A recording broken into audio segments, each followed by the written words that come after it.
If you used to be afraid of doing solo things like solo going to the cinema, solo traveling, whatever that is, and then at some point you started doing that, and since then you've never really been able, or you didn't really like the idea too much of doing things with other people, you shouldn't be doing solo things, and I'm going to tell you why.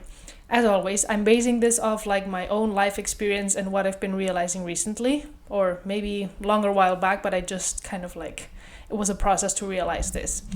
But to explain a little bit of like my backstory, I used to be a very shy and scared person of the world, and I never thought that I would ever be able to do anything by myself. Like I was the kind of person who would like hid in the toilets of my high school whenever I had to have lunch by myself, or I didn't have anyone to have lunch with because I was too afraid to just be sitting in a corner. So obviously over time, when I started going to therapy and I started empowering myself and I improved my self-esteem, and I suddenly like started to become like more secure, and I was like, oh, I actually want to go to the movies by myself. No one wants to come, so like why not just go by myself? And I want to go to Bali and no one wants to come with me. Why don't I just try to go on a solo trip after this big breakup that I had? And once I started doing all these things and I started empowering myself, I was like, oh my God, this is so amazing. This is so freeing. Like, you're here by yourself. You don't have to obey anyone's rules. You don't have to do anything anyone else says. I mean, obviously you meet people on the trip usually, and you end up doing things with other people anyway. But you can just ditch those people at any given point, and it just feels so freeing at the beginning, right? When you start doing all these things that you were not able to do, and maybe this also applies to people who already were able to do those things before. But to me, that was like an amazing feeling. And the reason why it was such an amazing feeling, and then I became addicted to it. Addicted in the way of like, after that first trip, I did not travel with friends for like a long time. And every time someone would recommend or like ask me like, hey, do you want to go to this place? Or, oh, you're going to this trip, can I come with you? I would always be like, no. Like, no, you're not invading like my personal space now. Like, now that I've created this, now that I'm like so secure to be able to do all of this by myself, no, you're not coming with me. I don't want like your like impositions. I don't want to be like have to adapt to you. Because I remembered a few trips that I had done before I started doing things solo, where I realized like I was always doing what everyone else wanted, or I had to compromise so much, and I was like, I'm not going to travel with this person or that person because like our schedules are different and this and this and that. So I, for a while, completely avoided traveling with people, going to the movies with people, like all of it. Because I remember like there was this one time where I went to the movies after like I started doing things by myself with a friend, a really good friend of mine, and she was just blabbering through the whole movie, and I was just like, I'm never going to the movies with anyone ever again, unless it's a movie that I don't really care about. But if it's something that I really want to see, like no, there's no chance in the world I'm going to do something with anyone else. I'm much better off by myself. And I feel like there's two things that affected that and made me realize recently, after I did a few things by myself, like a few trips by myself this year, that I actually missed that, but I don't understand why I've become so defensive about all of this. And it's because I'm a people pleaser.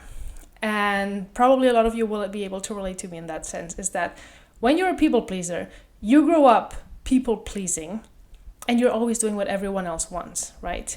The moment you start doing things by yourself, where you don't have anyone else to please in that moment, you're by yourself, you don't feel that need to please because there's no one around you, you feel freeing. You feel like, oh, I can actually do anything because like I don't feel that pressure of like, I need to please this person before of me, because of like trauma and all of that.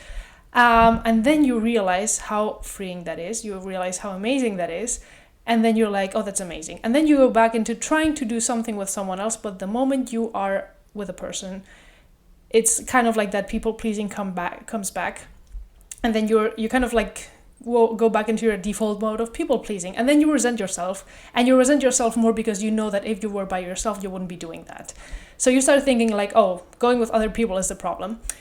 And going with other people is not the fucking problem. The problem is learning how to say no, how to find compromise with those people, how to express your needs, and how to find a balance. And maybe like there will be times where you will be talking to like your friend, your boyfriend, whatever, and be like, hey, I want to do this. And maybe they're like, oh, I want to do that. And then you just like, okay, let's talk about this. Let's decide, maybe we do your thing today, maybe we do my thing tomorrow, or we find a third thing that both of us want to do, or something like that. But I feel like when you've been, like, you grow up a people pleaser, at the beginning you think that your opinion isn't important, what you want isn't important, and your needs are like not important to anyone. And you're the first one to kind of like continue doing that because you don't even express them, because you're like, oh, why would I express that I want to do this when people are not going to care? So to me, it took two things. The first thing is being around people who would ask me like, hey, what do you want to do? So that I could like start expressing that more. And the more I could express that with the people that I was doing things with, the more I felt safe of like, okay, I can actually tell this person I want to do this. And maybe we're not going to end up doing my thing, but just the fact that I could express it and tell them like, hey, I would like to do this is already like amazing. Problem with that is also like, I think that if you've been a people pleaser for a long time, which probably for many of us is like our entire like childhood and teenage years, you also become like very selfish when you go out of that people pleaser mode, because that's happened to me, especially like with my boyfriend and with like really close friends, where like the moment people don't, like, I express my needs and I feel like so proud of myself of like, oh, I managed to express myself and not feel bad or anything. And people are like, oh no, we're not gonna do that. I just go into like this super selfish mode because I guess I'm trying to like compensate for all those years that I wasn't able to do those things, and I pay it with people who are not really at fault with anything, which is also another reason why I'm like, oh, I realize that I become a bit aggressive or a bit like mad for like no reason, and those people didn't do anything to deserve that. So I'm just better off like traveling by myself or doing this by myself, because that's the only way to kind of like also like stay in control about everything. It might also have to be a little bit with like control issues and anxiety and all of that. Not really sure. But this video was just like a little message that I wanted to put out there, that if you like to do things by yourself, like there's nothing wrong with doing that, because I feel like it's good for you to kind of like tune back into your needs, tune back. And I feel like it's good for you, especially like if you've been people pleasing your whole life, because it gives you an opportunity to discover yourself and spend time with yourself and realize what exactly you want. Like you go on a trip and you're like, okay, what time do I want to wake up? 7 a.m.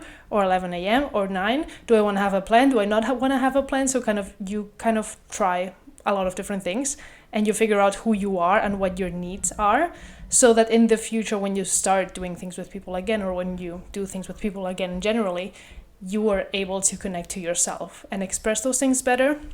But it is important to do things with people, because I have realized, and I have actually met a lot of people during my trips who were also solo traveling, and some of them you could see that they just got along well by themselves and with other people. And then there's other people who like refuse to attach themselves to anyone because they were like, I just want the freedom. But then you saw them in a group setting and they would just like go along with anyone else's things. And you would see that they would afterwards kind of like resent the group or resent someone specifically just because they were not able to express themselves, which is what was happening to me. And I feel like seeing that happen to other people and then kind of feeling that, okay, maybe this is what's happening to me, was one of those things that really like hit home. And I was like, okay, I need to now learn how to express myself and how to communicate when I'm with other people, and just say like, hey, I don't want to do this and I am free to not do this. Especially, I guess, when you like grow up with like controlling parents, because with them you know that even if you express like, I don't want to do this, they have control over you and you cannot really escape that situation. And then I guess that just like comes with you while you grow up. So that was my message for today. I think this was not really a long video, but this was just like a reminder for anyone who's like maybe felt this way and didn't know why it was. This might be the reason why it is. So like, just if you feel like you were like this, just go out and practice being with people, especially with safe people who you know value your opinion, or even talk to them before that and be like, hey, I've had this issue for a while. It would help me if you like asked me, what do you want to do, and things like that. Or I don't know, just hang out with like people who ask you like, what do you want to do, and who look out for you. I hope you liked this video. If you did, give it a thumbs up. Let me know in the comments if you want me to talk about anything else in the next weeks, and I'll see you guys in the next video.